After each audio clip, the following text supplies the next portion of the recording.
Kama gari linahitaji mafuta ili liende, mwili wa mtoto wako pia unahitaji madini ya chuma ili uweze kuishi vizuri. Ikiwa kama mwili utakosa madini ya chuma, damu pia itakosa nguvu.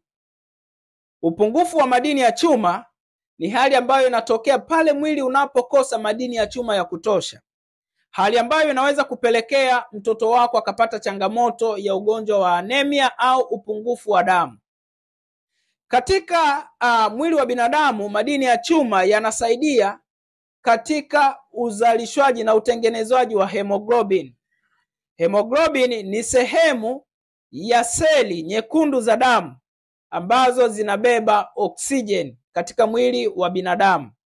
Hakikisha kwamba mtoto wako anapata madini ya chuma ya kutosha ili kuendelea kudumisha kuwa na afya nzuri na kumwepusha dhidi ya tatizo la upungufu wa damu au ugonjwa wa anemia.